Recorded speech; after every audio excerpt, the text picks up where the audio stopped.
Welcome to What's the Point? A weekly discussion of truth, realities, challenges, theological and philosophical views, national policies, and international concerns.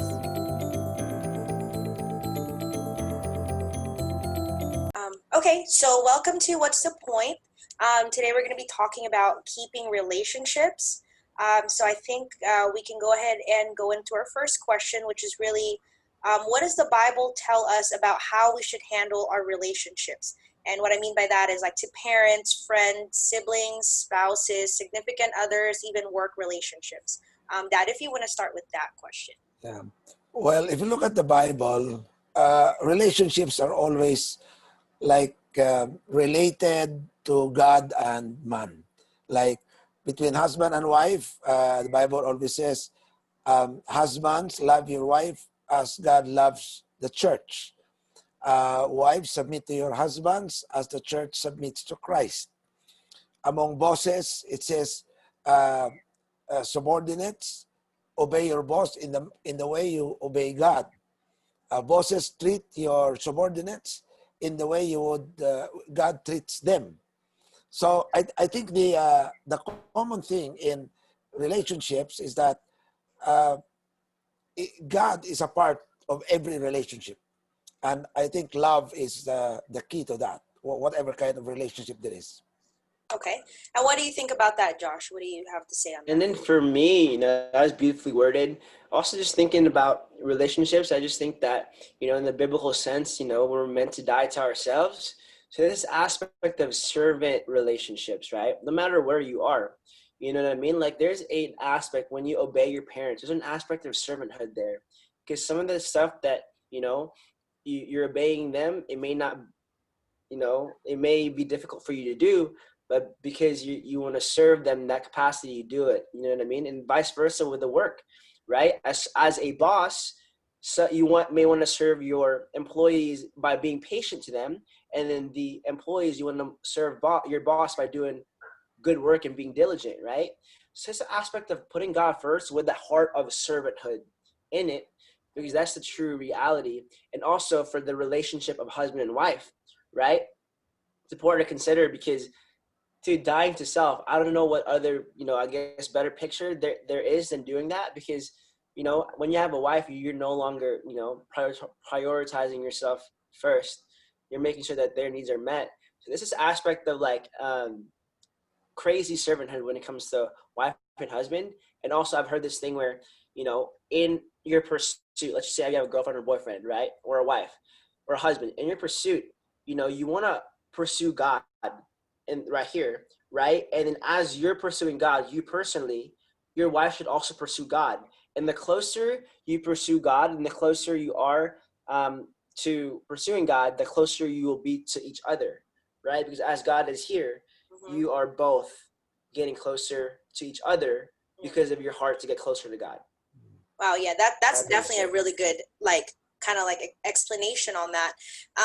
So if that's how our relationships with people, here on earth supposed to look like, what does our relationship with Christ? Because I think that would be the most important. You mentioned that husbands and wives should have a relationship with Christ, closer to Christ first. So what is that supposed to look like?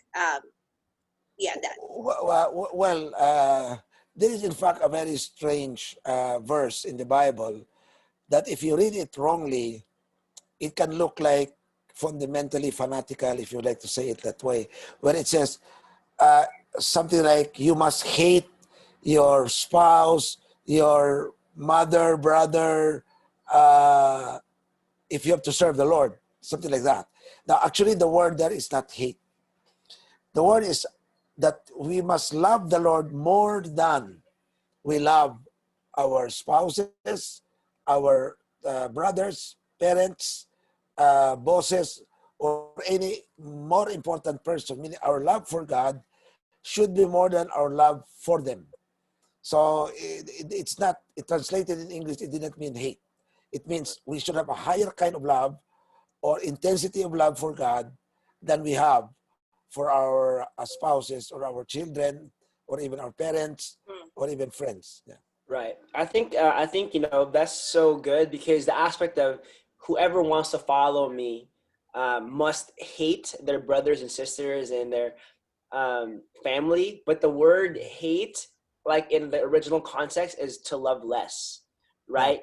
You must love them so much less that it seems like you're hating them compared to how much you love me.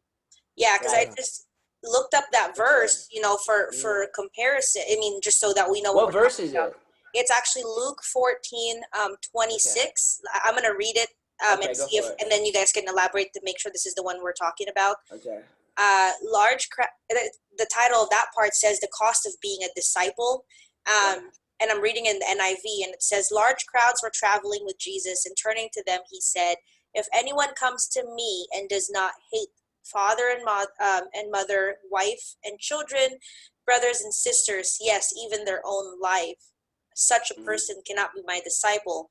And whoever does not carry their cross and follow me cannot be my disciple. So I think that if you want to kind of elaborate on that, Josh, I think that's what you were kind of getting into. Right. I think the aspect is the aspect that Jesus is saying is this: have no other idols besides me. Because the issue is that a lot of the times, if we're being honest, we idolize relationships, we idolize ourselves over God. You know what I mean? And that's what Jesus is saying. If you want to be my disciple, you should not idolize anything else, even your family, because a family is tough because it creeps up on you. You don't think it's an idol, but then if God takes it away, can you still function? And that's an idol, right? If you cannot function without it, that's an idol, right? So it's this aspect of anything that is put equal or between you and God is technically an idol. So, that's a nice way of saying it. Hate there means to love less, or to love God more than this is what that it looks like you're hating the things, your life, everybody, because of your deep reverence and love for God. Right, because sometimes when we try to understand things, we understand it in like our vocabulary or our like human vocabulary, but we can't really, it doesn't, like what we think is hate, like you guys said, really equates to loving something less or loving God more than what those are, which like goes back to the idol.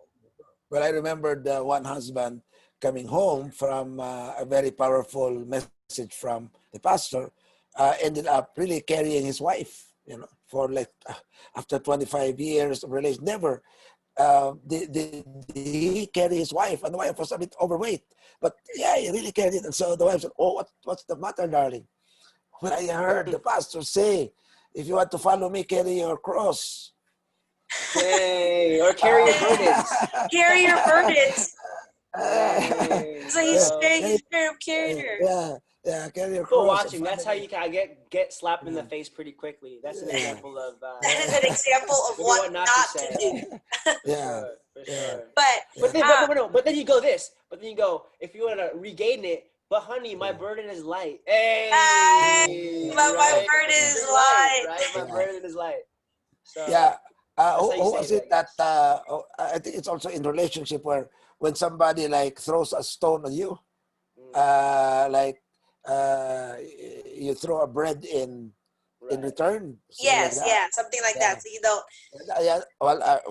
You grew up in the Philippines, and somebody did exactly the same, but he harmed the guy, really wounded the guy by throwing bread.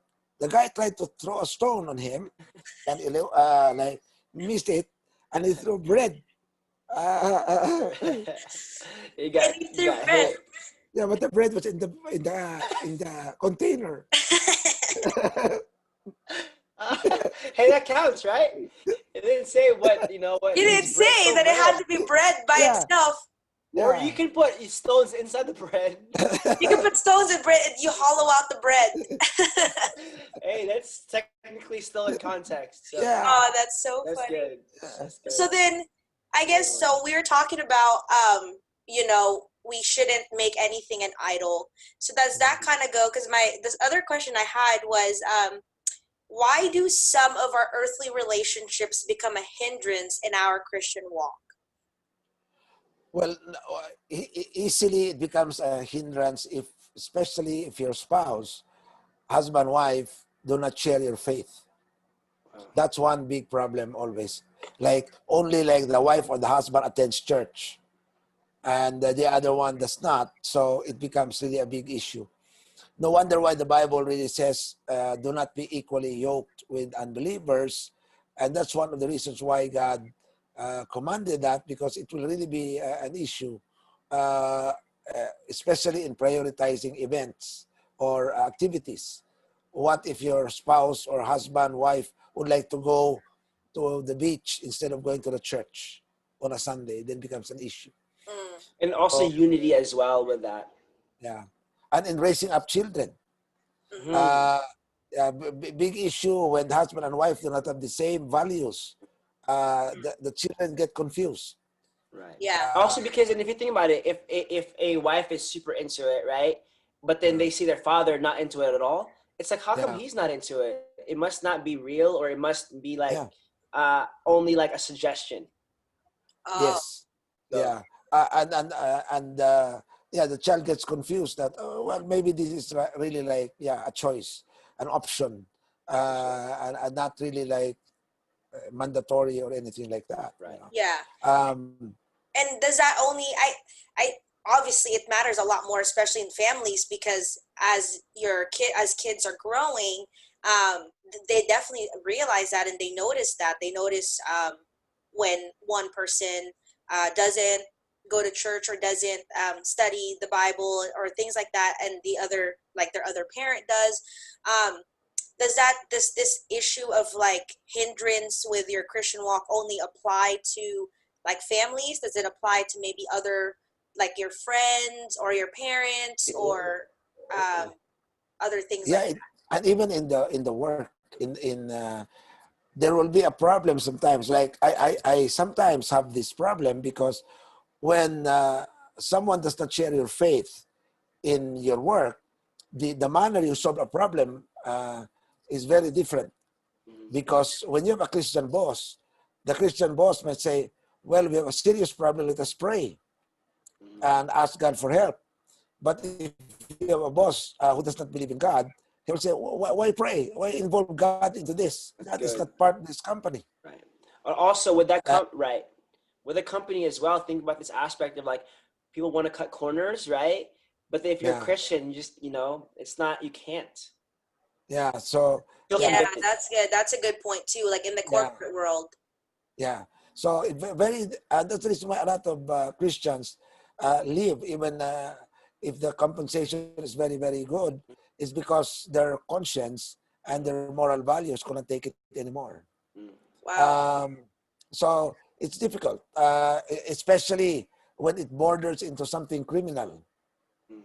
Oh, Uh, yeah, like corruption or bribery and things. corruption, bribery, tax issues and the like, so that you can go to jail for doing it. Like a lot of these things. Sometimes we look at big companies Hmm. as like, oh, they're really compliant. That's not necessarily true. In fact, you will look at history that a lot of big companies, when investigated, were worse even than smaller companies in With terms the of. amount of things. And I know we talked about it being, well, if the boss is Christian and has a Christian walk, but what if just like employees are like, well, we're not Christian, that's just not what I believe in, like values wise. They're not per se Christian, but they would just say that um that's not what they believe in. So I guess just having that Christian walk is still really important though. My view is that particularly the Christian work ethics, uh, I believe that even forgetting it as labeling as Christian, just the work ethic of productivity, diligence, excellence, Teamwork. doing your best, Mm. teamwork, servanthood, loving team and group effort. All of this will work to solve a problem or to perform better in relationships, even without saying it is a Christian value or founded in a Right. Christian ethic. So it's very, very important to have God as a part of it, But sometimes we need not mention it because it can offend somebody, especially in America. They are very conscious about offending someone, not much in the Philippines, because like here, the practice of religion can really intertwine with the corporate world, Also, especially for the owner. I mean, they right, cannot, also, employees cannot stop it. Yeah. right, also for me, thinking about relationships, I think a big aspect of that, so I love our relationship that we can just do this, is because, a lot of it is based on humor. And, what I've learned in college and, these different things that, sometimes humor gets you through things, right? And having humor in relationships actually creates stronger bonds because you're just so comfortable. So I think that in relationships in general, like add a humor to things because it makes the things lighter. Even in your walk as a Christian, have humor and not just take things super seriously all the time, Mm. because then God made us the ability to laugh as well. And why is that? You know what I mean? Yeah. I just feel like God has a sense of And humor as well. do you think like Jesus had kind of like a sense of humor kind of relationship with his disciples? I think so. I think so. Maybe it was not just recorded as often because culturally, at the time, it might not be culturally right to record humors.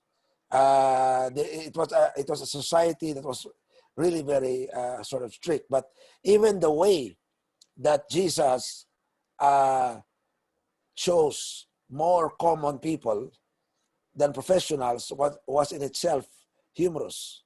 Right. Come to think of it. So, well, uh, if only it was recorded, I think Jesus really said a lot of humorous statements. Well, Um, there's this YouTube series that Josh had told me to watch, The Chosen, I believe, Mhm. and that's a really good series. But I remember one scene from it when they were walking to I can't remember where they were going, but they had to stop where Jesus met the woman at the well, and Peter, I think, was telling Peter was like, okay, Jesus, well, we should go this way because this is the fastest way to get there. We're gonna go, and then Jesus was like, no, we're gonna stop at this one city, and he was like, no, but this is the way to get there, and the way Jesus, the character in that show, the way he spoke about Peter, like, all right, like let's go and do this so that Peter doesn't get all like riled up over here because he's getting so stressed out about why we're doing it this way, like just the way that it was delivered. I feel like that's probably because the way we read Jesus in the Bible, it just seems like it's all about teaching, but he was also human, like it's not just. And I think that yeah. humor was a part of it, but that one scene was kind of cool to me because it kind of showed that probably is how Jesus like talked. And for me, this aspect, I just think that, with Jesus, understanding that he's a tough man, right? This guy was tough, call people out like crazy, right? But also, I just feel like he, maybe has this like a smart aleck sense of humor. For example, when the disciples don't have faith, maybe you can see him being like, come on, man, like how many times we gotta do this to y'all? You know what I mean? Like in that aspect, like have y'all not gotten it yet? So that aspect of it, like, potentially could be thought that way. Because I think he has a more smart aleck humor based on like reading from the Bible, but Jesus is God, so maybe and holistically. remember when he wrote something on the ground, Mm, uh, right. because The sand in the sand with a woman. the sand, because there was like this woman they were Hmm. questioning why was she talking to this woman, Right. and about this, and then may, may, I suppose It he was never saying, said. It never yeah, he never said. said anything, but I think it was really like a sense of humor. He was writing, I think, on the sand all the sins that they were Mm. committing. And then one And by so, one they left. yeah, and one Wait, by what one did they the left. verse say? Did it just Yeah, say like he was It writing in just the? said, I think yeah, something yeah, like that. He was just right. He wrote something on the ground, and then yeah, upon looking at this, the people with the stones left. Pretty yeah, cool. Oh, So, yeah, so basically it was like he was right. calling them out. Or it yeah, could, right. It could even be like this. Think about this. It could be like putting out each one of their sins, maybe even by time. So saying, Pharisee, I saw you cheating on your wife at 11:55. And how can Oh, you know what I mean? How can yeah, you like not how can leave? you not, Yeah, how can you continue to like judge on this person um yeah, when you see that literally your sins are like being lined up right there. But yeah. so you know we've been discussing just relationships and how important our relationship with Christ is. But now if and especially on our earthly relationships as well. But what do we do when we encounter conflict? You know, conflicts within our family, conflicts within our spouses, conflicts within the church. I mean, just conflicts in general. How should we be handling that? The major cause of conflict is actually self. If Ooh. you look at it, Mm, if you look at it, it's always us. It's always when you put yourself uh, as the important element in anything, it conflict begins between the boss and employee, husband, wife, friends, any relationship. The moment self is elevated above God or self above others, conflict begins. So to solve it, let's just solve the issue of the self issue. So always bring, I have been in a lot of conflict resolutions. In a nice way, I always address that. Who is having this self problem? And I will deal with that. now the self problem though, they would say it's very hard because we're very prideful people. It's very hard to admit that you have a Mm. problem. Like a lot of people will find a problem on someone else, which is really, if you really dig deep inside, they have a problem as well, and hence, you know, consequent whatever it is. But how do you get them to? I mean, I'm not saying In, how do you get them to admit, well, but well, in fact, people know, especially the psychiatrists and psychologists know, that a person who always finds a problem in others is really having a problem in himself that he's trying to cover up. wow, Insecurity. Yeah, insecurity. it's Yeah. insecurity. Um, so when I look at a person and he is always a source, in my experience, there are always perennial people who are the source of problems. They are common. In an office, there's a quarrel from the side. This person was part of it. Then another thing happens. This person again was the common part of it. Now there are people who are troublemakers by nature, and because of a self issue, And I either a think very it's self-esteem, mm, uh, insecurity, uh, not being able to handle that issue creates a problem. cure. That's a good point. Isolate each person. That way you understand and assess. But to show you insecurity, right? I play sports like, growing up. And for me, I played enough sports to tell who's good and who's not when it comes to the sport. And just be really careful because, when people say they're really good at sport, it's often an indication that they are not so good, right? Yeah, But when somebody says, that's I'm true. okay, that's the one you have to watch out for. Yeah, Are it's the really same good. way. A person says, "I am rich," is not rich. Mm. Uh, and you say, and you go to the rich person, "Are you rich?" No, no, I'm not. I am not rich. What about fighting uh, example? What about fighters? Kind of similar with fighters, right? yeah, yeah. Well, the They talk. problem now is there are a lot of. I will differentiate that with fighters for a show, because Okay.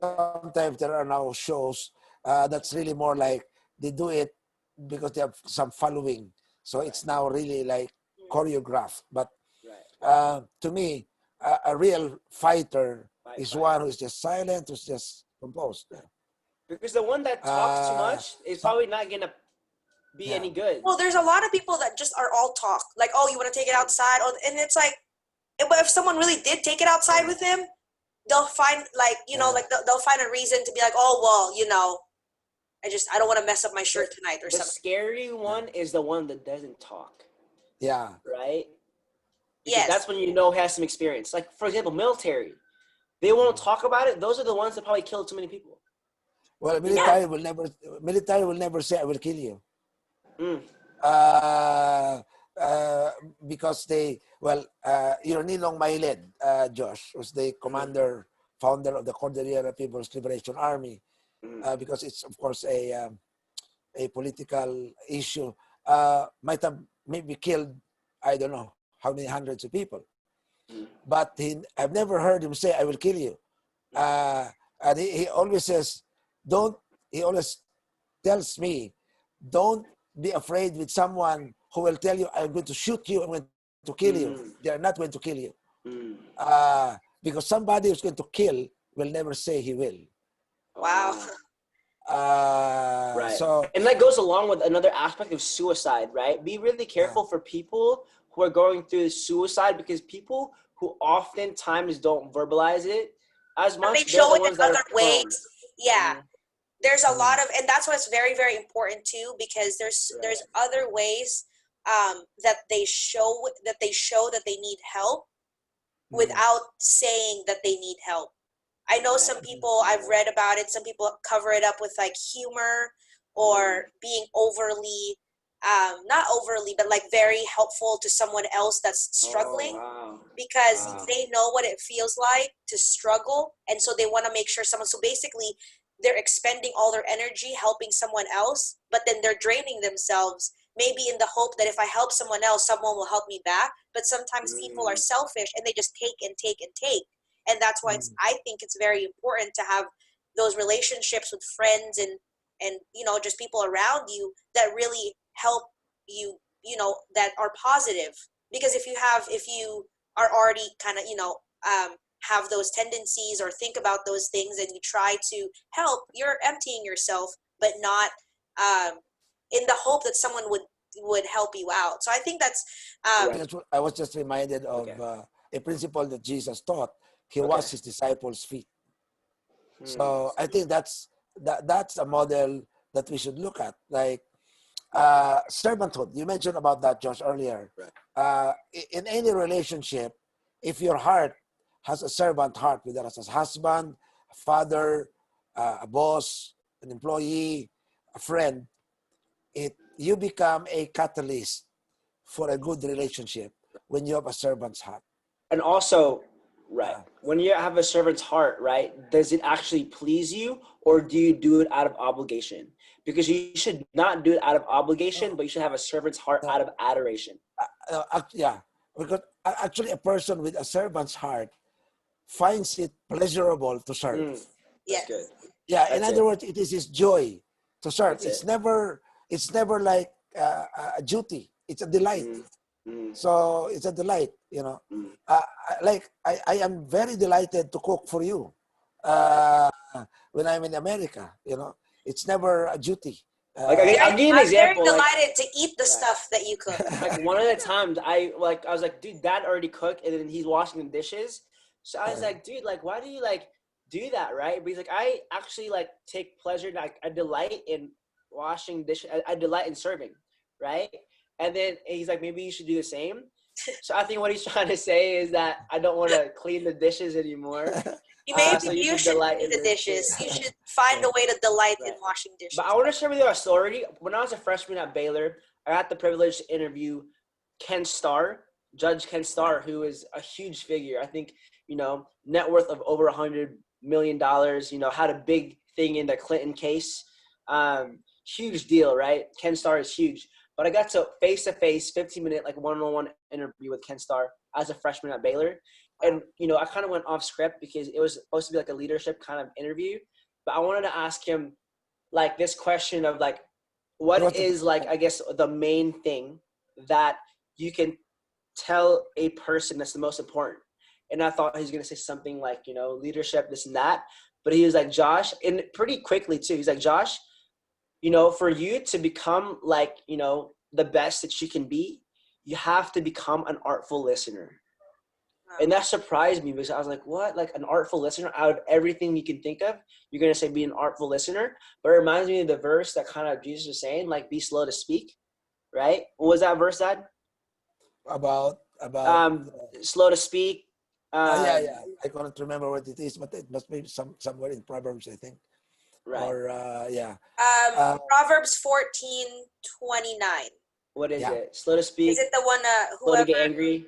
Yeah, whoever is slow to anger has great understanding, but he who has a hasty temper exalts folly. To be an artful listener. Yeah. Wow.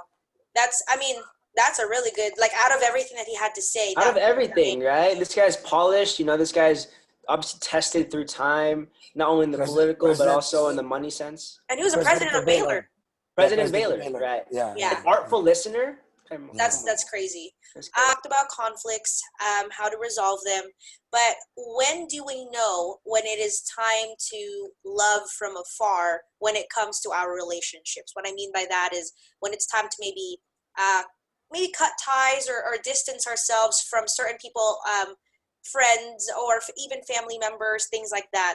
When do we know when it is time to do that? Dad, if you want to start with that. Well, when you think that you are already being abused, when you think that you're already taken, taken for a ride, taken for, when it's not helpful anymore, keeping the relationship. We know that sometimes people abuse your kindness, your goodness, and they do, instead of them working, they just keep on asking. So you have to cut the ties so that they will really work and do their stuff. Or sometimes they depend too much on you for a lot of things when they can do it by themselves. So I think he's there talking are about me. no. I think he's talking about me. No, I'm not referring to you. I'm referring to some. Sometimes there are like relatives, especially in the context in the Philippines. Like, oh, help me because I cannot find a job. Okay, maybe first month you send some help. Oh, I cannot still find a job. Second, 6 months now you cannot still find a job. Well, because so you better stop giving the help so that she will be forced to find a job. Now, the funny part is that when you stop giving help, you are now put in bad light. Yeah. When at first, they forgot that you helped for 6 months. And then when you're not helping on the 7th month, you're a bad guy. You see how Right, you but can. they never, it's like they forgot the 6 months that you helped them and made sure, because that one time you said, and now, oh, you don't care about me type of deal. So, Yeah, but I cared for you for 6 months. And it's kind of similar to our life and walk with Christ, if we're honest, is that we have spiritual amnesia to what God got us out of. You know Yeah. what I mean? That's true. Oftentimes we're like, you know what I mean? Like, it's like all of a sudden we expect these blessings almost to say that we've earned it, where God's like, did you see where I got you out of? And now exactly. this is how you're going to treat me? Like, Yeah. come Yeah, on. it's like trying to blame Right? God, like, why didn't he give this or why didn't he give Come me on. that? And it's like, did you forget what I took you out of? You'd be dead by Right, now or whatever. right. Yeah. And that's the point that I can't qualify anybody as well, because for me it's like if I disqualify anybody that's still breathing, then what I'm Yeah. doing is like, dude, what, like, why I should be disqualified myself, right? I'm like Yeah. the worst of sinners. So Correct. for me, I just cannot disqualify anybody and cannot label them as too far gone. But then for me, with the issue of relationships, if they are toxic, then I would just let that go and then pray for them on the side, because prayer, you can always do that. Oh, yeah. The Right. problem sometimes with relationship is that the person who has the entitlement thinking There, right. always creates this problem. Like, I am entitled to this. I should, be treated this way. I should be consulted. I should. Uh, And it kind think. of goes back to the self issue you were talking about earlier. The conflict Yeah, begins with self. yeah, Um, yeah. but just Because, quick, right, if you think about it real yeah, quick too, if you yeah, think about self, let's just think about these two words that is pretty prevalent. Look at pride. What is in the middle of the word pride? I, I. What about anxiety? What's in the middle of the word anxiety? Yeah. Which is pretty crazy to think about, right? But Oh, those two yeah, things, it reminds Yeah. us, hey, it's an I issue. an I issue, exactly. Yeah. But just quickly, I wanted to just see, what is the point of keeping relationships? Then, if there's conflict and things like that, and it sounds messy, what is the point of keeping them? Trying to keep them and not walk away from them. Keeping a relationship should be really in obedience to God's command. So we do it because we love God. Uh, we will do it for our boss because we love God. We'll do it for our spouse because we love God. We'll do it for our children because we love God. We'll do it to friends because we love God. We'll do it to others because we love God. So the primary motivation for doing it in a relationship would be our love for God. And it will change a lot because it's, well, I'm not doing this for this person. I'm doing it for God. Mm. Yeah. Wow. So yeah, it changes a lot. I think The for me, what the complexion. point is similar to that. It's dying to yourself, because once you do it for God, things become easier. It's easier to love others because it's not predicated on their response to your love. Wow. Listen to that. Yeah. It's not predicated to their response to your love. Meaning, I love my wife because I want to please God. So if she doesn't respond the way I think she would, I don't care, because it's not Yeah. about her. It's not about me her, pleasing or God. it's not about me. It's about God. Yeah. Right. So I think that's no, that's a really good I guess just explanation on why is it important. I say this. I don't even have a girlfriend. You know what I mean? I'm saying all these truths. I don't even have a girlfriend, bro. You So have, you know well, what I I mean, mean? you're Hopefully setting one day. yourself up for it. When you have one, you Yeah. already understand what this Preparing. You're very prepared. You're very Right, there prepared. it So is. I've you're very realized that my prepared. love life, Dad, is kind of Yeah. similar to Lazarus, Uh-huh. where it's dead and Yeah. Jesus is 4 days late. Well, Right? Jesus is never late. He always Hey, comes come at the on. right time. Yeah. Right. But Yeah. the Lazarus, I've realized that, you know what I mean? It has a good ending to it. So I'm hoping that Jesus Yeah. revives my love life as well. Well, We'll see. God is preparing you for the love of your life. There It's it is. very.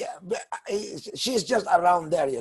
Uh, Come so on. when the social distancing rules are lifted, uh, Right, for uh, sure. yeah, you can now start socially distancing in. Mm, Uh, in. come on. That's it. That's For sure. like what declaration for you.